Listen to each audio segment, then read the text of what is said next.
doing it all in cash. We're doing it in a mix of cash, tax, and a few other assets that we can look at, so that the real liability sitting there that we need to pay readily with cash now has dropped from about $190 million to about $10 million. That's the kind of negotiation we've done in the last 8 weeks. And I'm working with the Attorney General and the Finance Minister to see how we can manage this and build a payment plan towards that. Atamansan from GNA asked about Sim-reg and the CEIR, the Centralized Equipment Identity Register. So let's call a spade today. And we've had instances of this when the state, through its security agencies, needs to identify a person of interest using their SIM card. It's next to impossible,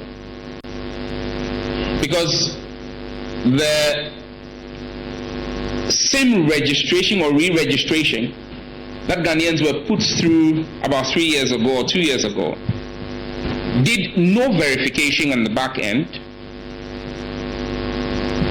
There was no single source of truth to verify against. And so yes, biometrics were taken, but they were not matched against anything.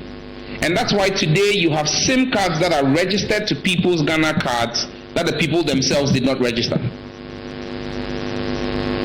That's why today, even though there was a limit of 10 cards per Ghana card, there are instances where one Ghana card has been used to register over 30 cards because there was no matching. Many people have, and there was an instance, law enforcement instance that I encountered in my very first week. We're working with the then Cybersecurity Director General. We identified a number, saw the Ghana, did a cross-referencing with the number, the Ghana card that was used to register the card, geolocated the person, security did an operation, but it became immediately clear that the individual whose Ghana card, who we had picked up on the back of his Ghana card, was not the same person as the person who was using the same card. And that's simply because you have unscrupulous people who registered pre-registered SIM cards using people's Ghana cards. You go and you try to register, and then they tell you, oh, the network is down, it didn't go through, but they had registered a SIM card, and then they take your card again and do another registration, and then they begin to sell those pre-registered SIM cards. And so you will be an innocent person sitting down, and because your Ghana card had been used to pre-register a SIM card that was used in fraud, you'll be picked up.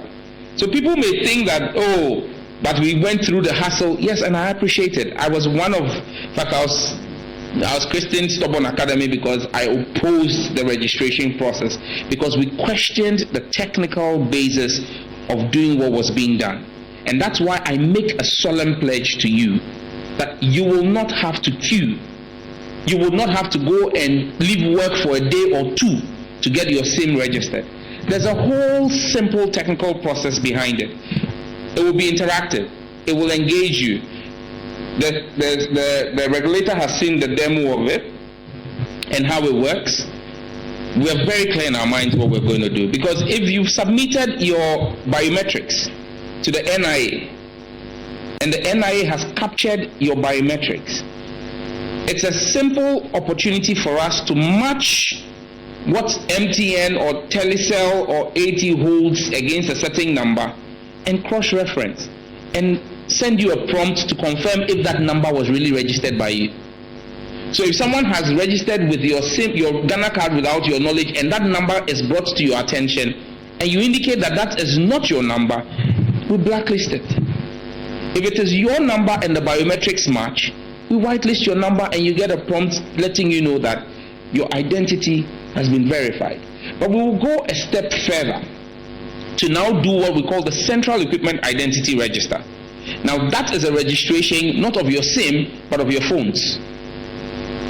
Every phone has an IMEI number, which is global and is a unique identifier, the fingerprint of your phone. And so we're also going to be sending you prompts to do the registration of your phone. Now, there are two reasons why we do this. One is because of national security to be able to identify the phone and match a phone to a SIM card and know who it is. That's using what SIM card in what phone. But secondly, is also because statistics is showing that almost 60% of phones in the country are smuggled, and no taxes have been paid on them.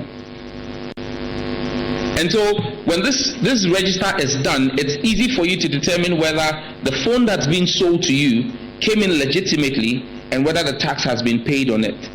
If the tax has not been paid on it, you can demand of the vendor to pay the tax, because a time will come where if the tax has not been paid, the use of the phone will be impossible. And so there are compliance measures. But you see, the good thing about that is it also helps us to create an opportunity to improve financial inclusion, because now the access to credit using fintech becomes secured, because fintech operators who are giving loans on phone, who don't get to see you, know that in the case of a default, it's possible to reset your use of your phone. I was careful to see when I said it is possible to quickly add a reset. So we will do that, and the shortfalls.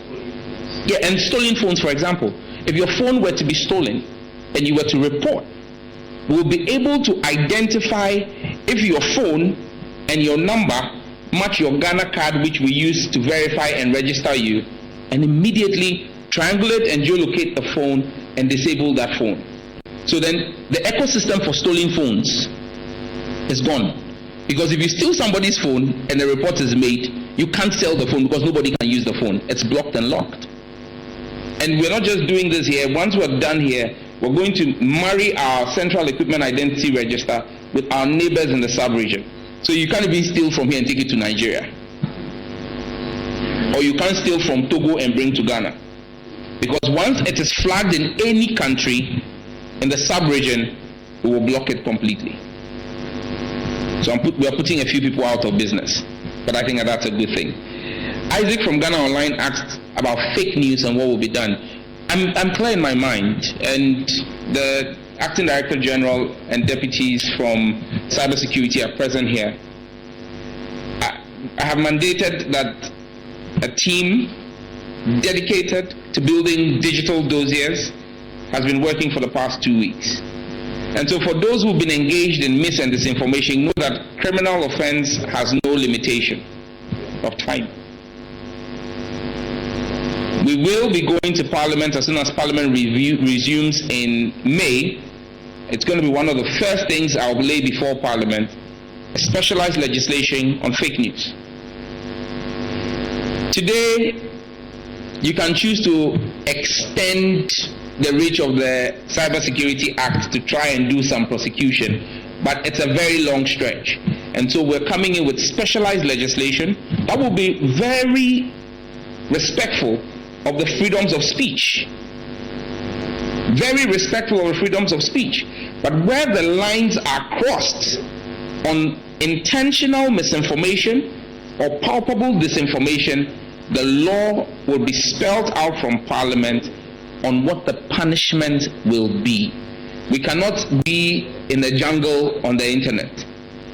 And the law would work in tandem with platform operators to ensure that as quickly as possible we deal decisively with those. So once again, I repeat, the era of fake news is coming to an end.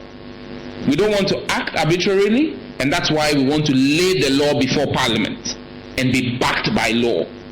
And so we will work together to work on it, but be minded, we're already building the digital dossiers. And so once the law is passed, we'll swing into action immediately to deal with it. Erica from MTN, and I mean, it's a novelty that we had a player here ask questions. Any other thing policy-wise? Yes, there's a lot policy-wise. But like I said, I'm reporting for Q1 the things we've done. There's a lot of things that are in the pipeline or being worked on. For example, our smart data policy, the data exchange hub, a number of things we're working on. Support for farmers using tech, healthcare using tech. There's a lot we're working on, but because we have not finalized it, in Q1. I'm sure that by the time I'm doing my Q2 reports, maybe in the first week of July or end of June, I'll be telling you a few more on the other things. I didn't want to come and stand here and say we will. So if you listen to me, everything I've spoken about is what we have done in Q1. And so there's a lot more from the ministry coming your way. Fiber cuts, absolutely critical. And we've been working with the chamber on telecoms on that. Engineer Ken Ashigbe sent me pictures from my constituency last week where there was a major fiber cut in the Dawa enclave. And then just 3 days ago, Ghana Water cut fiber around somewhere, a very high profile residential area in Accra. And it's one of the problems we're dealing with. But I'm looking forward to working with the Minister of Water Resources, Works and Housing, and the Minister for Roads and Highways to have clear understanding that you cannot say you are going to construct a road. You cannot be Ghana Water and just go and cut into the road and then cut fiber. It's impossible. And again, legislation on fiber cuts, because the question now becomes, when the fiber is cut, they just cut it and they leave, and it comes back as cost to the telecom operators. And because the telecom operators are not descendants of Mother Teresa, they pass on that cost to the same Ghanaians, and we complain about the cost of data, because data can only come through fiber. And so when the fiber is cut, it affects our pricing, because in their model they are always putting in a certain variable for fiber cuts, and we need to deal with it so that when roads are going to be constructed, they will get in touch with the regulator and the ministry to identify where fiber is laid, and then we can do the relocation of the fiber properly. I think that one of the things we'll do is keeping the designations of critical national information infrastructure and make it a criminal offense, irrespective of whether you are a road contractor or whether you are Ghana Water. If you cut fiber, you'll be criminally liable for cutting it. Because if you remember 3 years ago, when we had a triple fiber cut in the country on the same day, 70% of our country could not make phone calls. Imagine what that means for a country like this. Or when we had the subsea cable cut, what that did to us. And so fiber is now our lifeline. And so we need to protect it well. Thank you. Thank you very much, Honorable Minister, for that comprehensive answer. We will take one more round of questioning if there are any. Please come forward. So everyone who has a question to ask should proceed to my left side so that we save time in the process.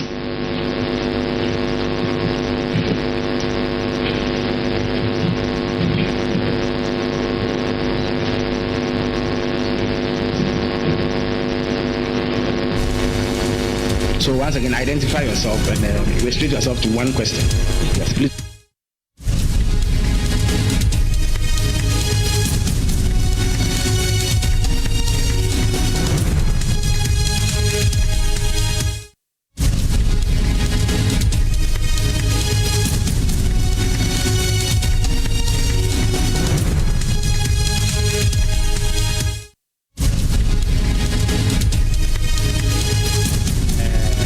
Through which people who do not have national ID cards can register, or better still, is national ID card the only registration document that is applicable in the Sim-reregistration?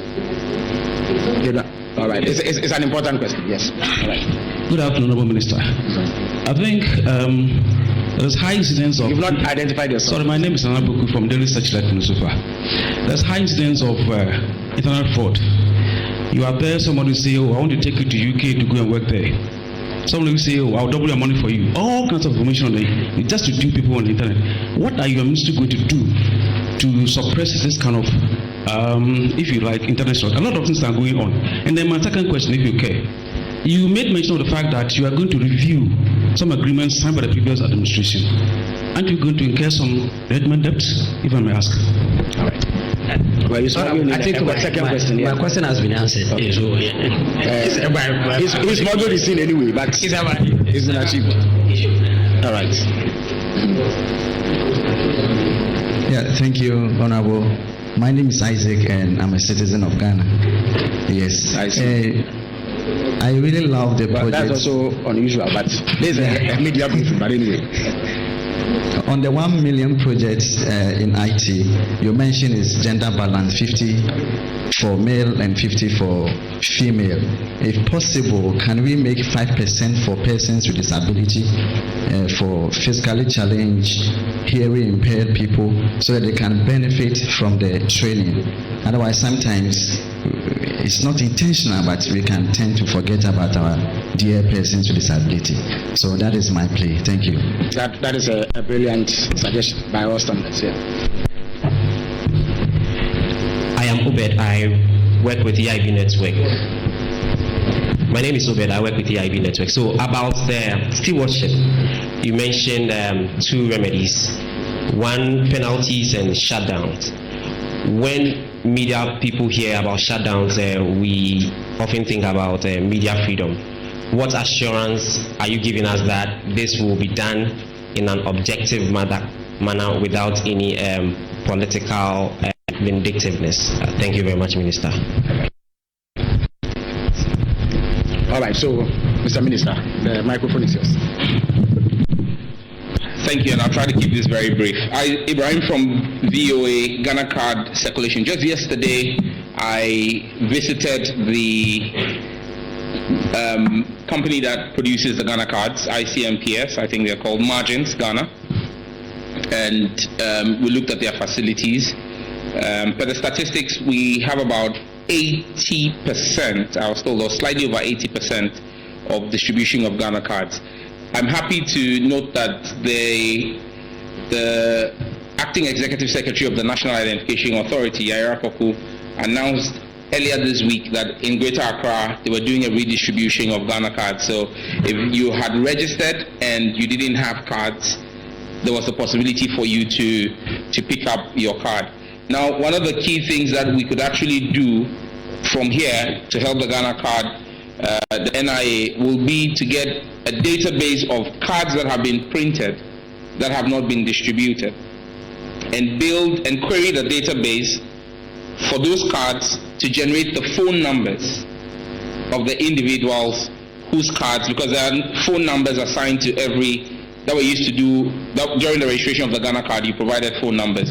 So with the query of the database, we can get those phone numbers, and at the Communication Ministry, I'm sure we can be able to work closely with NIA. Once we get those phone numbers, to work with MNOs to send text messages, identify their current locations, because people would have, some people may have moved, and then we can then use our GIFEX CICs, our distribution centers, where those are closer than regional offices of the NIA, where people can go and pick up their Ghana card. So the solutions exist for us to, but the vision and the dream is to make sure that every Ghanaian gets a Ghana card so that they will be able to register.